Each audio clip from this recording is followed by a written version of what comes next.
pandemic.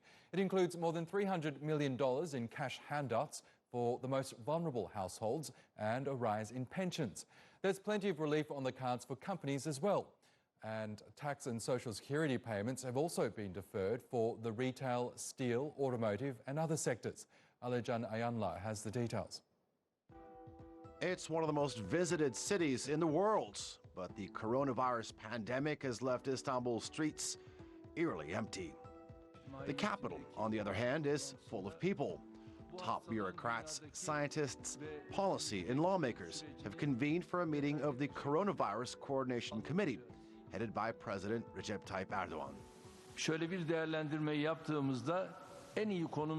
When we evaluate the current situation, Turkey seems to be in the best position, followed by Germany. But the UK and France are in an unpleasant situation, which cannot be compared to ours. That may be because of the early measures taken by Turkish authorities. About 2 weeks after China announced the first case of the coronavirus, Turkey establishes a new science council. 10 days later, on the 20th of January, screenings begin at airports for all passengers arriving from countries with confirmed cases. Turkey is then one of the first countries to send a plane to bring its citizens home from Wuhan. And shortly after that, it suspends all flights between Turkey and China. Less than a week after Iran confirmed its first case, and before the spike, Turkey closes all borders with Iran. And 2 days after Turkey confirmed its first case, schools and universities across the country are shut down. Nevertheless, while it's still fairly limited, the number of confirmed cases in Turkey is rising. And like many countries around the world, the narrative of this pandemic has slowly moved on from containment and mitigation to how to best help the people in sectors that are worst affected.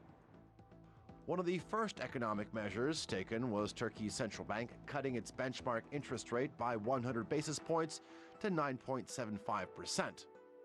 President Erdoğan says the Turkish economy has been relatively unscathed. I believe we can make the most of this 2-month period of resistance. It is a fact we are in a good position compared to other developing countries during this period. But the real assistance comes in the form of a nearly $16 billion stimulus package. It includes the deferral of credit payments for companies whose cash flow has been disrupted by the pandemic, an increase in the lowest pension payments to $232, and measures to assist the tourism sector in the form of lower duties on domestic flights and cancellation of accommodation tax until November.